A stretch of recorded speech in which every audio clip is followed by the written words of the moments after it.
This is an interesting little news story here.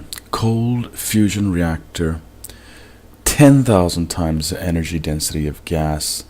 I'm sure people have heard of this kind of news about cold fusion reactors before, and I think there was one time there was this big hoopla, and some scientist said he had done it in the lab, and turned out it was just it was a fraud. And I'm not sure if this is. The scientist involved says that he has done the tests and apparently it works, and apparently it is 10 times more powerful than gasoline.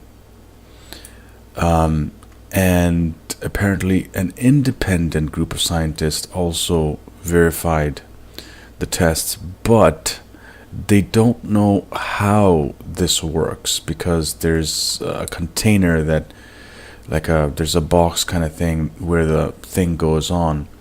So as far as what's happening, they have not really opened up what exactly they have put into the mix of chemicals to cause this success.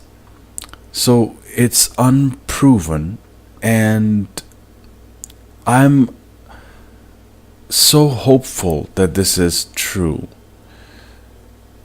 because energy is an ongoing concern for everybody, and energy makes technology possible. If we have more energy, then more controllable energy, then we can probably move more smoothly towards a future where nobody's poor, where everybody has got the basics like food, water, electricity, shelter. And if there's any sort of catastrophe, then we can rebuild in very little time because energy is so abundantly available. But of course, there's the other side of it as well, and that is that wars could be that much longer, because no more do you have to depend on supply chains for gasoline, because now you have a source that is 10 times more abundant, 10 times more powerful, and apparently 1,000 times the power density of gasoline, 10,000 times the energy density. So what could the dark side be? Meaning you have a war and energy is abundantly available, then the war could take that much longer to end, because both the sides have reached a stalemate, which sometimes happens during wars. And the only thing that stops the war then is the lack of resources, or resources running out. In this case, the resources will not run out as fast, and the wars could continue on, and more people will die. So that's the dark side. Obviously, everything has a dark side, but here I'm hoping that there's a bright side. I hope that this is true. And if you guys heard about that 20-second capacitor that was invented by this Indo-American 18-year-old teen from California, I believe, she won the Intel prize for that. That, coupled with this, I mean, the possibilities are endless. We could have cars that recharge in minutes, and recharging stations everywhere, because cold fusion is much more safer. Apparently, theoretically, it is, and requires not as much. It's not resource intensive as other forms of energy. It's not so technologically sort of demanding, apparently, theoretically speaking. What scientists seem to have to get to make this work, apparently, is to create soup that ends up creating more energy than you put into it.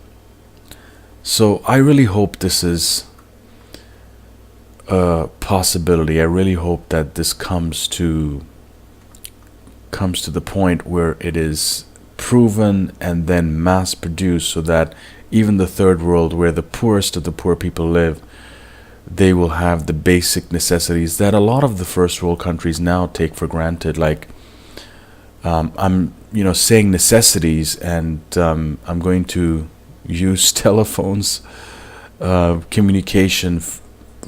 Basically, I think it's a necessity now.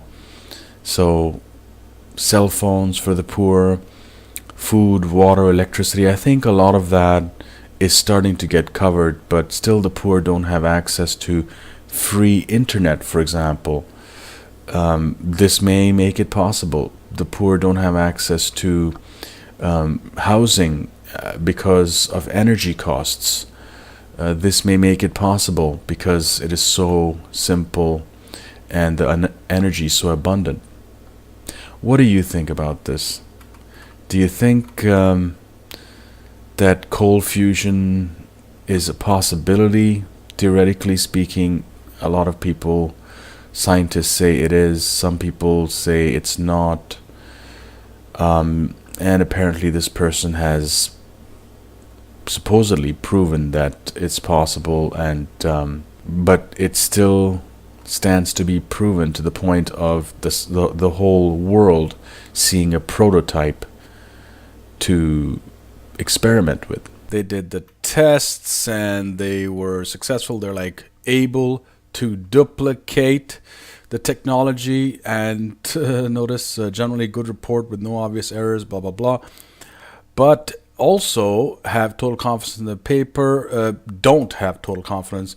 It is unfortunate that there are some justified concerns, since many of the authors are names that we have seen before in context of Rossi, so they're probably supporting him out of mercy. And he's apparently not telling people what's inside the device. They have done the test, but they don't know what's inside the device, what makes it work. For all you know, there's a battery inside or whatever. But you see,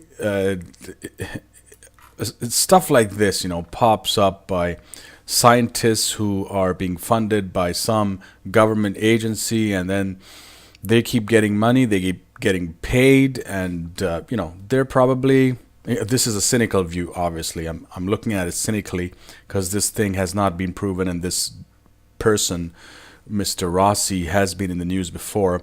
His technology has not been verified totally, like out of, total verification has never been done on his cold fusion technology. Claims are there, and people have been able to duplicate, but they don't know what's inside the device. So really, how does it matter if you're able to duplicate something, but you don't know what exactly makes the thing work? And he says, well, it's an industry secret. Understandable, but not verifiable. So, but holding promise, 10,000 times the energy density, 1,000 times the power density of gasoline. Again, we've been hearing about this for years now. It's not come into the market yet. What's going on? Why aren't governments jumping on this? Why aren't corporations jumping on this? Is it real? Is it fake? Maybe it's fake. What do you think?